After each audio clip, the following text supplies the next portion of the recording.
You got in Corinth, they got all these temples, right? And people are sacrificing food to demon, or food to their idols, right? Sometimes, when you go get your nail done, you see the little altar with the little Buddha with a little orange. It's like somebody could have ate that orange, but I guess you think Buddha gonna eat it before you go to bed. And so they would give the idols food, right? Now at these idol temples, they also had like these how do you say it, like, how like at old black churches they got a fellowship hall where you can go eat chicken. That's basically what these temples had, is that they had fellowship halls where the food that was sacrificed would also be useful for feeding each other. So they would fellowship over the food that was sacrificed to the idols. And so some of the people in Corinth obviously would naturally, you hungry? I'm going to go get a sandwich, right? You done sacrificed the pork, but you kept the leg. Let me get one of them legs, right? And so because it's just food, it doesn't seem that deep. Follow? So because they are only going to eat food, they not going to sacrifice. They not going to worship the idols. They not going to participate. For them, it's just food. In the same way, there are some artists where it's just music. I'm not doing what she's saying. I'm not worshiping Orishas. I'm not calling out to different deities. I'm not talking about Oshun. I just like the music. It's just music, right? But then he says, what the pagans sacrifice, they offer to demons and not to God. Listen, I do not want you, Christians, to be participants with demons.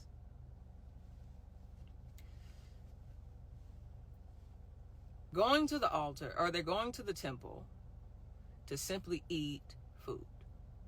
The food is being sacrificed to idols. The Christians recognize that idols are not real gods, and therefore they assume that there is no spiritual consequence to eating the food. Paul has to warn them and saying, you know something, but you're ignorant to another thing, which is that even if they are sacrificing the food to an idol that it is not a real God, there is a spiritual dimension behind the idol that is demonic. And so by virtue of you taking part in the food that was sacrificed, you are also fellowshipping with the demon the food was sacrificed to. And I think that is potentially the principle that needs to be applied to our participation with certain music, concerts, whatever, is that even if we have the insight to know that it's just music, it's just food, the spiritual reality at play inclines us to be wise in saying, but I cannot fellowship with demons. I cannot do it. Here's the heavier part. He says, verse 21, this is 1 Corinthians 10, by the way. You cannot drink the cup of the Lord. He's talking about communion, the Lord's Supper, and the cup of demons. Meaning that when you take part in communion, there's a fellowship with Christ and an association with Christ's body because of the fellowship of the Lord's Supper.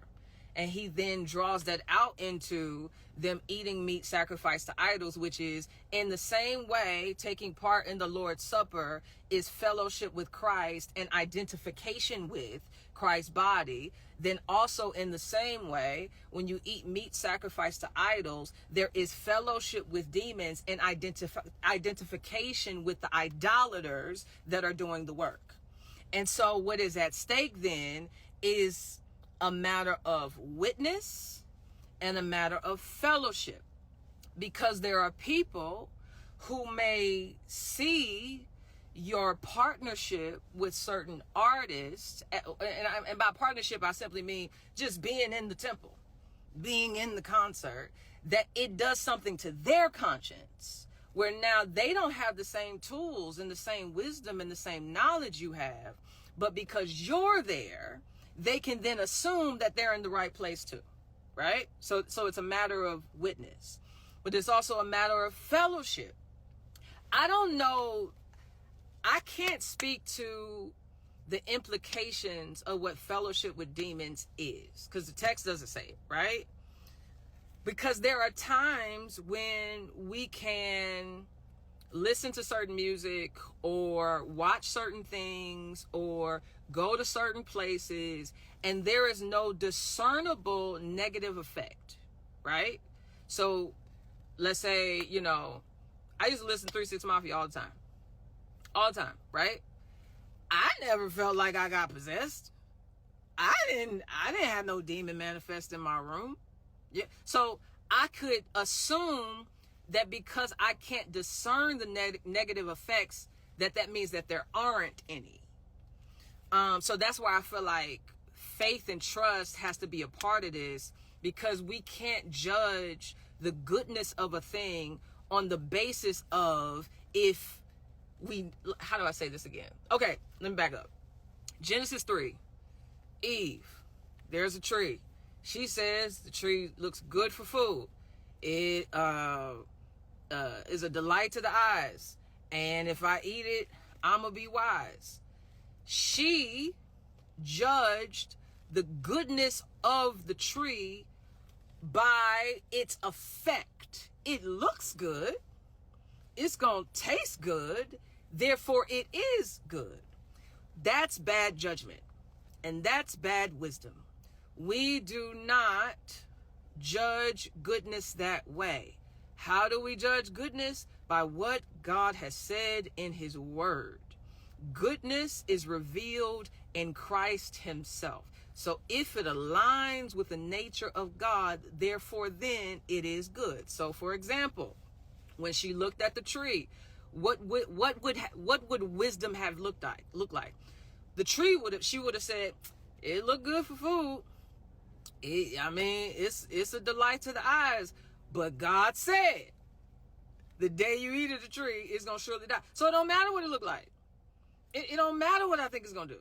What has God said? I saw in my comments the other day, yesterday, this lady was like that she went to a Guns N' Roses concert, and she had the time of her life, and nothing negative happened. And it's like, wonderful. Maybe God protected you. Awesome. But maybe something negative did happen, and you're just unaware of it. Maybe it is that deep, right? Like maybe it is that deep and we're just shallow. Because when you're in a pool, in the shallow end, the deep end looks the same. It don't look deep. It look like the shallow end and the deep end have the same depth until you move towards it. And when you move towards the deep end, then you realize, oh, it is that deep. I just was on the wrong side, so I didn't notice it, right? And so I think that is why there is a necessity for wisdom. And again, for the new people, I'm getting gassed up now. Again, this is bigger than Beyonce. She's a case study for our lack of wisdom. That's what matters, right?